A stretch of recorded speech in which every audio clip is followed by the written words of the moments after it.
Hello everyone, कैसे हैं आप सबका स्वागत है आपके अपने channel cake for you by Yashika में। आज मुझे बनाना है 1 kg का डच चॉकलेट केक और ये केक मुझे थोड़ा सा हाइटेड बनाना है। इसके लिए मैंने एक दिन पहले ही स्पॉन्जेस को बेक किया और उनको ठंडा करके क्लिंग रैप करके फ्रिज में रख दिया था सेट होने के लिए। और इन दोनों स्पॉन्जेस को मैंने बेक किया है 5 इंच के मोल्ड में।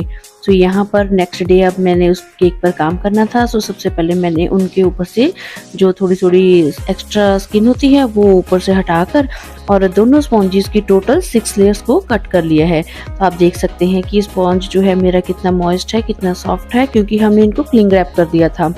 तो अब यहाँ पर मैंने इनको टोटल 6 लेयर्स में कट कर लिया है। ये जो केक है ये मुझे कुछ स्पेशल बनाना था, कुछ हटकर बनाना था। उसके लिए जो डिज़ाइन मैंने सेलेक्ट किया था उसके लिए मुझे ये केक थोड़ा सा हाइट में बनाना था। अब यहाँ पर जितनी क्रीम मैंने बीट की थी उसमें से हाफ क्रीम लेकर, हाफ से थोड़ी ज़्यादा क्रीम लेकर उसमें मैंने चॉकलेट गनाश को ऐड कर लिया है। ये मेरा 2:1 का चॉकलेट गनाश है। अब इसको मैं अच्छे से स्पैचुला से मिक्स कर लूँगी और इसी के साथ में हम अपने केक की लेयरिंग एंड क्रम कोटिंग करेंगे। इसको मिक्स करने के बाद थोड़ी देर के लिए मैं इसको 5 मिनट के लिए लगभग फ्रीज़र में रख दूंगी। और यहाँ पर मैंने क्रीम को ना थोड़ा सा सॉफ्ट ही लिया है और ये जो बाकी की है हमारी गनाश इसके साथ में हम फिलिंग करेंगे।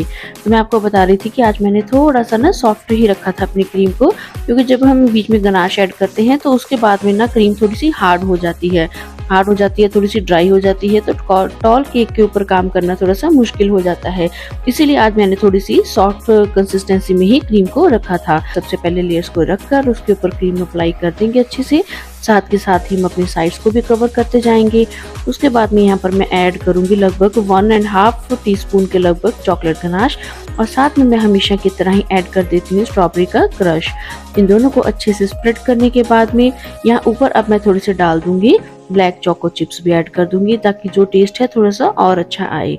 मेरे पास ये केक का ऑर्डर लगभग 1 महीने पहले ही आ गया था। तो ये केक मेरी कस्टमर ने अपने हस्बैंड के बर्थडे के लिए बनवाना था। तो इसके लिए हमने बहुत सारे डिज़ाइन सर्च किए, काफ़ी सारे आइडियाज़ भी सोचे।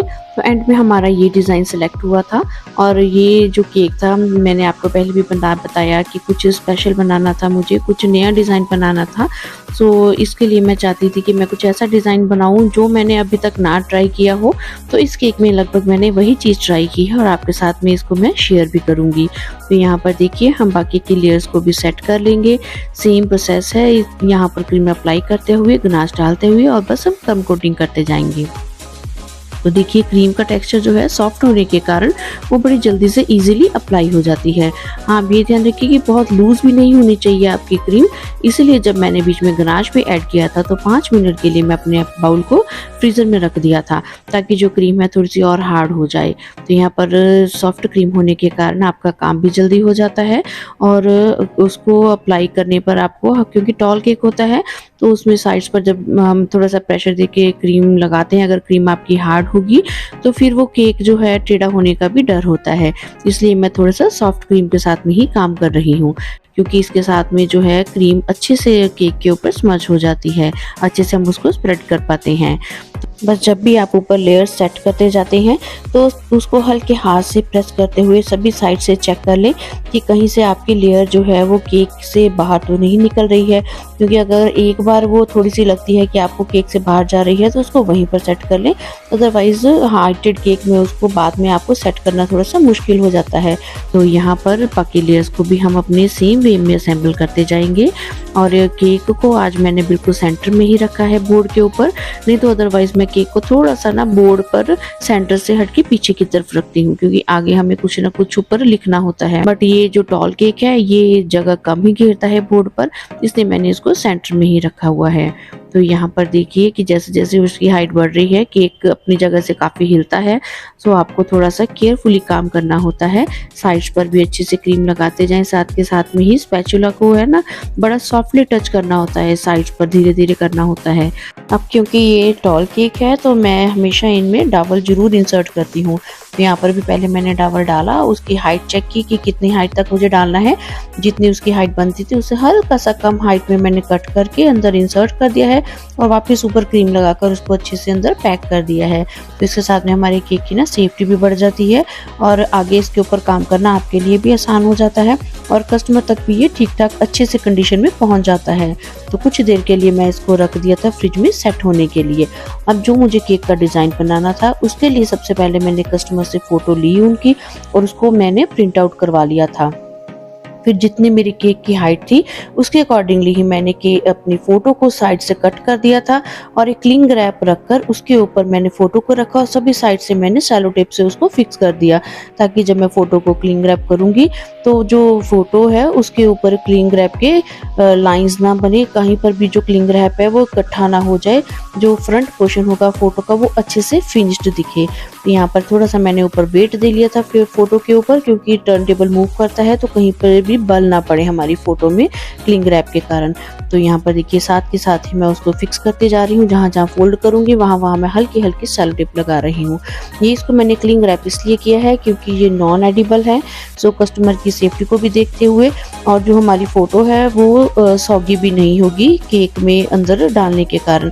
तो फ्रंट से देखिए हम अच्छे से जो भी क्रीजेस बन रही हैं ऊपर क्लिंग रैप की उनको अच्छे से प्रेस करते हुए सभी जो भी लाइंस हैं उनको हटा देंगे। तो देखिए अच्छे से हमारी फ़ोटो कवर हो गई है। अब जितना मेरा केक मैंने फ्रिज में रखा था वो सेट हो गया है।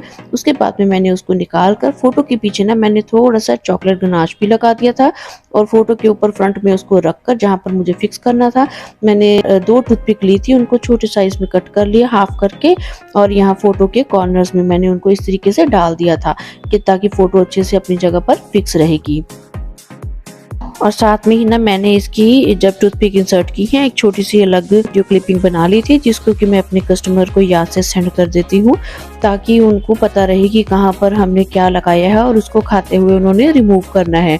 तो अब इसके बाद में फाइनल आइसिंग की टर्न आती है। सो मैंने पाइपिंग बैग में क्रीम को भरा। सबसे पहले मैंने फ़ोटो की बाउंड्री क्रिएट कर दी थी। अब उसके बाद में जो बाउंड्री क्रिएट की थी वहीं से लाइंस की आइडिया लेता हुए मैंने सारे केक को ही ना इसी क्रीम से कवर कर दिया है। अच्छे से सभी तरफ से हम क्रीम से कवर कर देंगे, कहीं से भी जगह नहीं छूटनी चाहिए। तो अब क्रीम अप्लाई करने के बाद में आपने टॉप पार्ट की फिनिशिंग पैलेट नाइफ के साथ में देनी है और जो साइड्स हैं उसकी फिनिशिंग हमेशा की तरह आपने स्क्रैपर के साथ में ही देनी है।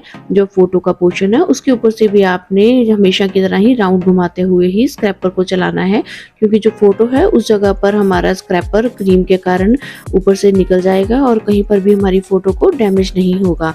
तो देखिए अच्छे से हम अपनी फिनिशिंग देंगे साइड्स पर, कहीं पर भी अगर लगता है क्रीम कम है तो साथ में से अप्लाई कर लें और अच्छे से एक फिनिशिंग के साथ में हम अपनी फाइनल फिनिशिंग कंप्लीट कर देंगे। देखिए अब फोटो इस तरीके से केक में नजर आ रही है।